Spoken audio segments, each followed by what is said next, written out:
Hi friends, welcome to our channel UK reels with Anukutty. ഞാൻ നിങ്ങളുടെ സ്വന്തം അനുക്കുട്ടി. ഇൻസ്റ്റഗ്രാമിൽ ഞാൻ കുറച്ച് നാൾക്ക് മുന്നേ ഒരു റീല് ഷെയർ ചെയ്തിട്ടുണ്ടായിരുന്നു. ഞാൻ അതിനകത്ത് ഷെയർ ചെയ്തിരുന്നത് എൻ്റെ എക്സ്പീരിയൻസ് ആയിരുന്നു.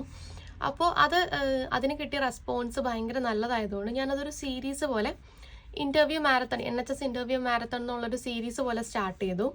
ആ സീരീസ് തുടങ്ങി അന്ന് തൊട്ട് എല്ലാവർക്കും അറിയേണ്ട ഒരു മെയിൻ കാര്യം എന്ന് പറയുന്നത് എനിക്ക് എങ്ങനെയാണ് ഇത്രയും ഇൻ്റർവ്യൂസ് വന്നിട്ടുണ്ടായിരുന്നതെന്നാണ്. ഫസ്റ്റ് ഓഫ് ഓൾ, ഞാൻ അപ്ലൈ ചെയ്തിട്ടുണ്ടായിരുന്ന ഏകദേശം ഒരു 280 ആപ്ലിക്കേഷൻസ് ഞാൻ അപ്ലൈ ചെയ്തിട്ടുണ്ടായിരുന്നു.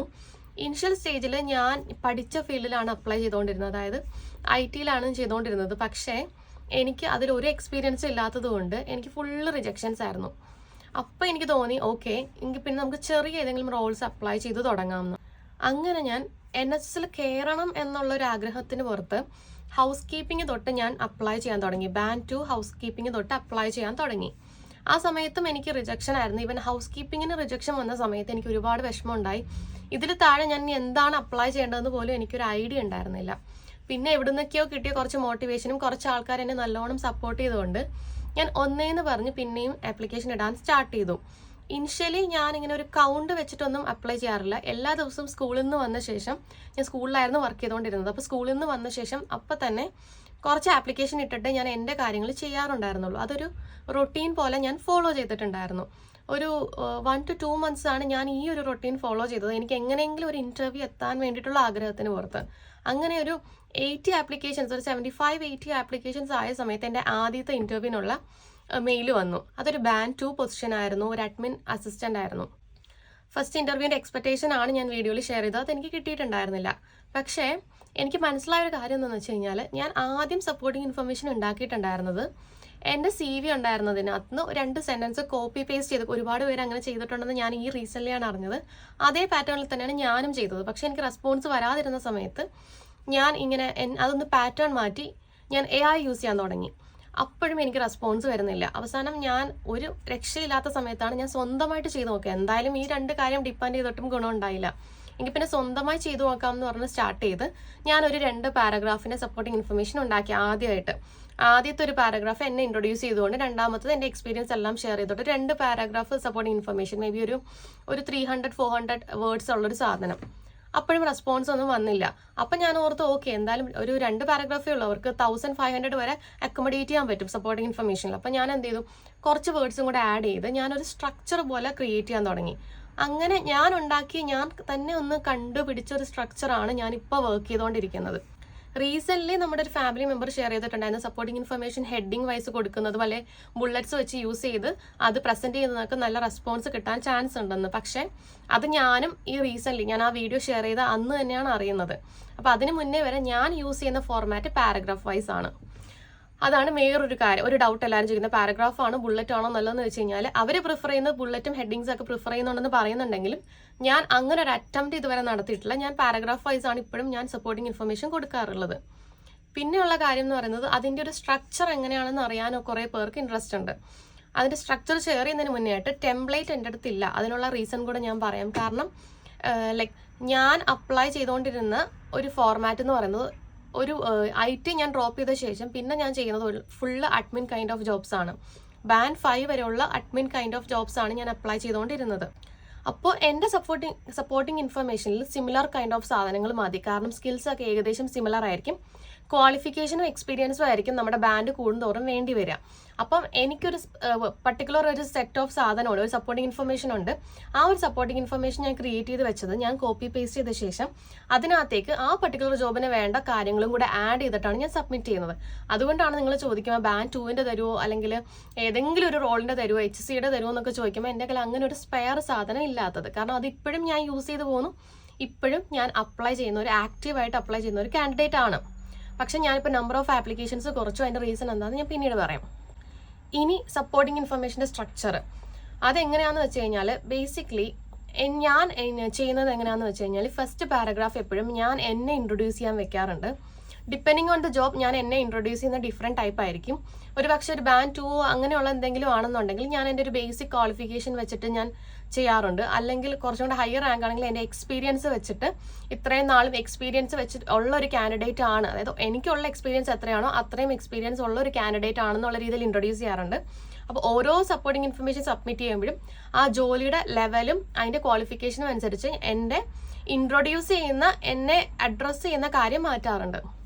രണ്ടാമത്തെ കാര്യം, ആ ഒരു പാരഗ്രാഫിൽ തന്നെ ഞാൻ ആഡ് ചെയ്യുന്ന കാര്യമാണ് എൻ്റെ ഓവറോൾ സ്കിൽസ്. എനിക്ക് എന്തൊക്കെ സ്കിൽസ് ഉണ്ടെന്ന് ഓവറോൾ ഒന്ന് മെൻഷൻ ചെയ്യാറുണ്ട്.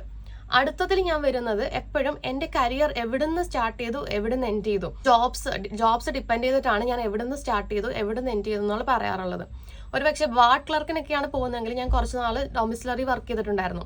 അപ്പോൾ അങ്ങനത്തെ കാര്യങ്ങളായിരിക്കും ഞാൻ ഹൈലൈറ്റ് ചെയ്യുന്നുണ്ടെങ്കിൽ, ഞാനൊരു അഡ്മിൻ റോൾസ് അല്ലെങ്കിൽ ഞാൻ ഈ റീസെൻ്റ്ലി അപ്ലൈ ചെയ്ത ഒരു ഡെന്റൽ കോളേജ് അഡ്മിനാണ്. അപ്പോൾ അതിനൊക്കെ അപ്ലൈ ചെയ്യുന്ന സമയത്ത് ഞാൻ കോളേജിൽ സിമിലർ ആയിട്ട് എനിക്ക് എക്സ്പീരിയൻസ് ഉള്ളത് സ്കൂളിലാണ്. അപ്പം ഞാൻ ആ ഒരു എക്സ്പീരിയൻസ് വരെയുള്ള കാര്യങ്ങൾ, ആ ഒരു ജേണിയാണ് എക്സ്പ്ലെയിൻ ചെയ്യാറ്. അപ്പോൾ ജേണിയിൽ ചെറിയ വ്യത്യാസം വരുത്താറുണ്ട്. പക്ഷെ നമ്മുടെ ഹൈലൈറ്റ് ചെയ്യുന്ന point depending on the job ഞാൻ ചേഞ്ച് ചെയ്യാറുണ്ട്.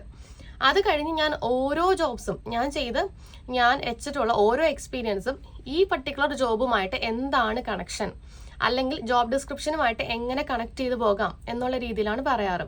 അതിൻ്റെ ഓർഡറിൽ ഞാൻ വ്യത്യാസം വരുത്താറുണ്ട്. കാരണം ഏറ്റവും റിലവൻ്റ് ആയിട്ടുള്ള ആ പർട്ടിക്കുലർ ജോബിന് റിലവൻ്റ് ആയിട്ടുള്ള ജോബിനെ പറ്റിയിട്ടായിരിക്കും ഞാൻ ആദ്യം, അതിനുശേഷമായിരിക്കും അതുമായിട്ട് റിലേഷൻ ഇല്ലാത്ത ജോബ്സിനെ പറ്റി പറയാം. ബട്ട് സ്റ്റിൽ ജനറൽ സ്കിൽസ് അല്ലെങ്കിൽ ഒരു കോമൺ എസെൻഷ്യൽ ക്രൈറ്റീരിയ അതൊക്കെ ചിലതിനൊക്കെ സെയിം ആവാൻ ചാൻസ് ഉണ്ട്. അതുപോലെ നമ്മൾ വർക്ക് ചെയ്യാൻ പോകുന്ന റോളുമായിട്ട് എന്തെങ്കിലും സിമിലാരിറ്റി ഉണ്ട് നമ്മുടെ ജോബിനുണ്ടെങ്കിൽ അതുമെല്ലാം ഞാൻ ഹൈലൈറ്റ് ചെയ്ത് മെൻഷൻ ചെയ്യാറുണ്ട്. അതുപോലെ തന്നെ ഈ ജോബിനെ പറ്റി ഡിസ്ക്രൈബ് ചെയ്ത് കഴിഞ്ഞാൽ ഏറ്റവും അവസാനം ഞാൻ എഗെയിൻ എൻ്റെ സ്കിൽസിനെ ഒന്ന് എംഫസൈസ് ചെയ്ത് പറയാറുണ്ട്. എനിക്ക് അതിന് വേണ്ട, അതായത് ഡിസൈറബിൾ ക്രൈറ്റീരിയയിലും എസെൻഷ്യൽ ക്രൈറ്റീരിയയിലും ഉള്ള സ്കിൽസ് ഏതൊക്കെയാണോ എനിക്കുള്ളത് അതെല്ലാം ഞാൻ മെൻഷൻ ചെയ്യാറുണ്ട്. ഇനി ഇല്ലാത്ത ഏതെങ്കിലും ഒരു എക്സ്പീരിയൻസ് എനിക്ക് സ്കില്ലൊന്നും ഉണ്ടെന്നുണ്ടെങ്കിൽ അതുമായിട്ട് സിമിലർ ആയിട്ട് ഏതെങ്കിലും എക്സ്പീരിയൻസോ സ്കില്ലോ എനിക്കുണ്ടെങ്കിൽ അത് ഞാൻ മെൻഷൻ ചെയ്യാറുണ്ട്, അതിനെ ഒന്ന് കവർ അപ്പ് ചെയ്യാൻ വേണ്ടിയിട്ട്. അങ്ങനെ ഓവറോൾ എൻ്റെ സപ്പോർട്ടിങ് ഇൻഫർമേഷൻ എന്ന് പറയുന്നത് ഈ ഒരു ഓർഡറിലായിരിക്കും. അതിൻ്റെ കണക്ഷനും അതിൻ്റെ ഓർഡറും, അതായത് ജോബിൻ്റെ ഓർഡർ ആണെങ്കിലും സ്കില്ലിൻ്റെ ഓർഡർ ആണെങ്കിലും depending on the job description and like essential criteria, maximum essential criteria എല്ലാം മീറ്റ് ചെയ്യാനായിട്ട് ഞാൻ ശ്രമിക്കാറുണ്ട്. എനിക്ക് അറിയുന്ന കാര്യങ്ങൾ, ലൈക്ക് എനിക്ക് ആ സ്കില്ല് എന്തെങ്കിലും ചെറിയ രീതിയിലെങ്കിലും അറിയാമെങ്കിൽ ഞാൻ ഡെഫിനറ്റ്ലി അത് വളരെ കോൺഫിഡൻ്റ് ആയിട്ട് മെൻഷൻ ചെയ്യാറുണ്ട്. പിന്നെ കുറേ പേർക്കുള്ളൊരു ഡൗട്ടാണ് ലൈക്ക് എന്ത് ജോബ്സിനാണ് അപ്ലൈ ചെയ്യേണ്ടതെന്ന്. എൻ്റെ ഒരു പോളിസി വെച്ചിട്ട് എനിക്ക് ഫസ്റ്റ് ഓഫ് ഓൾ വേണ്ടത് എനിക്ക് എങ്ങനെയെങ്കിലും NHSന്റെ ഇൻസൈഡ് എത്തുക എന്നുള്ളൊരു കാര്യമാണ്. കാരണം എന്നെ പറ്റിയിട്ട് എൻ്റെ വീക്ക് പോയിന്റ്സ് എനിക്ക് കൃത്യമായിട്ട് അറിയാം. കാരണം എനിക്ക് വലിയ കാര്യമായിട്ടുള്ള എക്സ്പീരിയൻസ് ഒന്നുമില്ല. അപ്പോൾ അങ്ങനെ എക്സ്പീരിയൻസ് ഇല്ലാത്ത ഒരാൾ ഇന്നൊരു ജോബ് തന്നെ വാശി പിടിച്ചിട്ട് കാര്യമില്ല. അപ്പം ഞാൻ എങ്ങനെയെങ്കിലും ഇന്നാവാനാണ് നോക്കാറ്. അപ്പം ഇന്നായിട്ട് നമുക്ക് ഫർദർ റോൾസിന് നമുക്ക് കുറച്ച് എക്സ്പീരിയൻസ് ആയിട്ട് നമുക്ക് അപ്ലൈ ചെയ്യുമ്പോൾ നമുക്ക് കുറച്ചും കൂടെ ഒരു കോൺഫിഡൻസും ഉണ്ടാവും. അതുപോലെ തന്നെ നമുക്കൊരു ജേണി, ആ ഒരു ഫ്ലോ കറക്റ്റ് ആകുമെന്ന് എനിക്ക് തോന്നിയിട്ടുണ്ട്. അതുകൊണ്ട് ഞാൻ ഇപ്പോൾ തുടക്കത്തിൽ ഞാൻ അങ്ങനെ ഇന്ന റോളൊന്നും നോക്കത്തില്ലെങ്കിലും ഇപ്പോൾ ഞാൻ കുറച്ചും കൂടെ കോൺസെൻട്രേറ്റ് ചെയ്ത് എഡ്യൂക്കേഷൻ റിലേറ്റ് ചെയ്ത എന്തെങ്കിലും റോൾസ്, അല്ലെങ്കിൽ അതിപ്പോൾ ഒരു ഡെന്റൽ കോളേജ് ആയിക്കോട്ടെ അല്ലെങ്കിൽ അതുമായി റിലേറ്റ് ചെയ്ത കുറച്ച് റോൾസ് നോക്കാറുണ്ട്. കാരണം എന്താണെന്ന് വെച്ചാൽ ഞാൻ റീസെൻ്റ്ലി വർക്ക് ചെയ്തത് ഒരു സ്കൂളിലാണ്.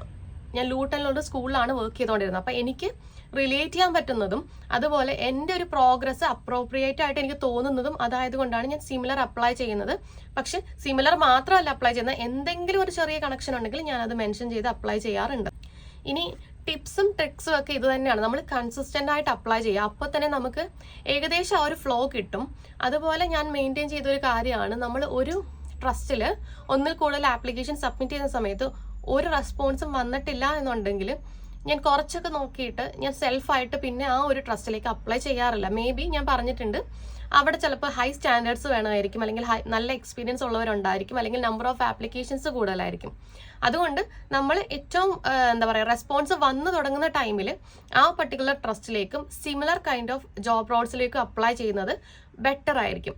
പിന്നെ എൻ്റെ ഇൻ്റർവ്യൂ എന്തുകൊണ്ട് കിട്ടിയില്ല എന്ന് ചോദിച്ചു കഴിഞ്ഞാൽ, ഫസ്റ്റ് ഓഫ് ഓൾ NHSലുള്ള ഒരാൾ വന്ന് ഇൻ്റർവ്യൂ അറ്റൻഡ് ചെയ്യുമ്പോൾ ഞാനും കൂടെ പോയി കഴിഞ്ഞാൽ അയാൾക്ക് എനിവേ ഒരു പ്രിഫറൻസ് ഉണ്ട്. കാരണം ആൾ ഓൾറെഡി ഇന്നാണ്. പ്ലസ് അതേ ട്രസ്റ്റിലൊരു കാൻഡിഡേറ്റ് വരുന്ന സമയത്ത് അവർക്ക് ഡെഫിനറ്റ്ലി പ്രിഫറൻസ് കിട്ടാറുണ്ട്.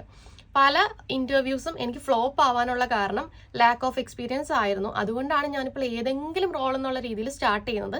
പക്ഷേ ഇപ്പം ഞാൻ ചെയ്യുന്ന റോളിനേക്കാളും താഴെയുള്ള റോളുകൾ അപ്ലൈ ചെയ്യുന്നില്ല. അത് വേറൊരു കാര്യം. കാരണം നമ്മുടെ കരിയർ ഗ്രോത്ത് കാണിക്കുന്ന സമയത്ത് ഒരു ഡിപ്പ് വരും എന്നുള്ളൊരു ടെൻഷൻ എനിക്കുള്ളത് കൊണ്ട് ഇപ്പോൾ കറൻ്റ്ലി ഞാൻ നോക്കുന്നത്, പക്ഷെ ഞാൻ നമ്പർ ഓഫ് ആപ്ലിക്കേഷൻസ് കുറച്ചിട്ടുണ്ട്. അതിൻ്റെ റീസൺ ഞാൻ പറയുന്നതായിരിക്കും.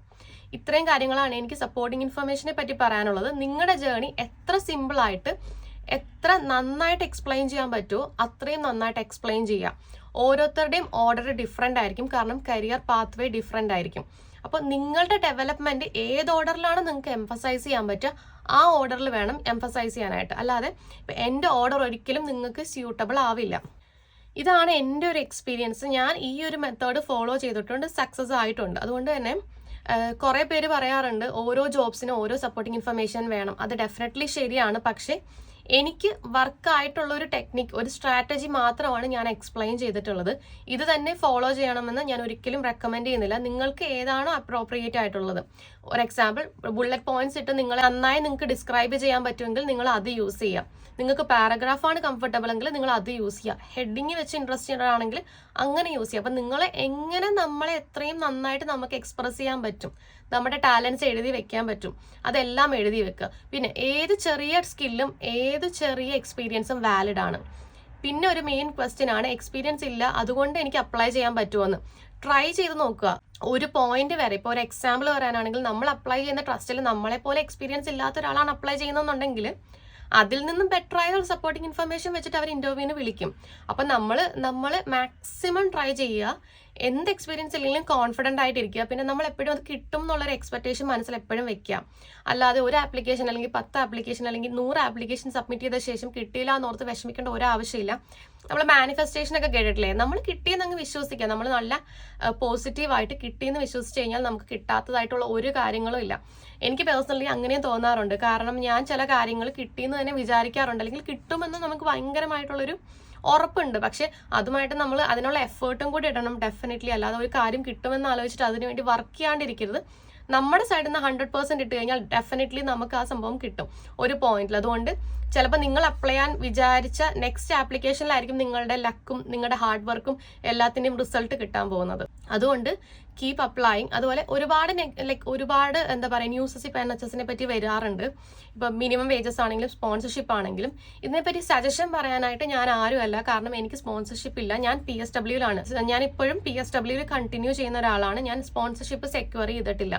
അങ്ങനെ സെക്യൂർ ചെയ്യുന്ന ഒരു സമയത്ത് ചിലപ്പോൾ എനിക്ക് അതിനെപ്പറ്റി പറയാൻ പറ്റും. പിന്നെ എൻ്റെ ഇൻറ്റൻഷൻ എന്തെങ്കിലും ഒരു നല്ല റോളിൽ കയറുക എന്നുള്ളതാണ്. അവിടുന്ന് പിന്നെ നമുക്ക് അടുത്ത സ്റ്റെപ്പ് വെക്കാം. അപ്പോൾ കുഞ്ഞു സ്റ്റെപ്പിലോട്ട് കൂടെ എനിക്ക് എൻ്റെ ടാർഗറ്റ് അച്ചീവ് ചെയ്യാനാണ് ഞാൻ വിചാരിക്കുന്നത്. അപ്പം ഒരു എക്സ്പീരിയൻസ് കിട്ടിക്കഴിഞ്ഞാൽ നമുക്ക് കുറച്ചും കൂടെ നന്നായിട്ട് യൂട്ടിലൈസ് ചെയ്യാം. ഇതൊക്കെയാണ് എനിക്ക് പറയാനുള്ളത്. ഇനി എന്തെങ്കിലും നിങ്ങൾക്ക് ഡൗട്ടുകൾ, കോമൺ ആയിട്ട് വന്ന ഡൗട്ടുകളാണ് ഞാനിപ്പോൾ പറഞ്ഞിട്ടുണ്ടായിരുന്നത്. ഇതല്ലാണ്ട് എന്തെങ്കിലും ഡൗട്ടുകൾ ഉണ്ടെന്നുണ്ടെങ്കിൽ എനിക്ക് മെസ്സേജ് അയക്കുക.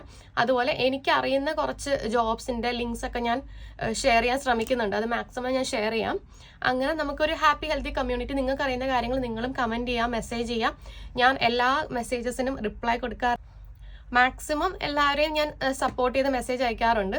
അപ്പോൾ നിങ്ങൾക്ക് എന്തെങ്കിലുമൊക്കെ ഡൗട്ട് ഉണ്ടെങ്കിൽ എന്നോട് ഫ്രീ ആയിട്ട് വന്ന് ചോദിക്കാം. എനിക്ക് അറിയുന്ന കാര്യങ്ങളാണെങ്കിൽ അറിയുന്ന രീതിയിൽ ഞാൻ പറഞ്ഞു തരുന്നതായിരിക്കും. അപ്പോൾ ഇത്രയേ ഉള്ളൂ ഇന്നത്തെ വീഡിയോ. അപ്പോൾ താങ്ക് യു സോ മച്ച്. എല്ലാവർക്കും എത്രയും പെട്ടെന്ന് നിങ്ങളുടെ ഒരു ജോബ് സെക്യൂർ ചെയ്യാൻ പറ്റട്ടെ എന്ന് ഞാനും പ്രാർത്ഥിക്കുന്നു. അപ്പോൾ thank you so much. By.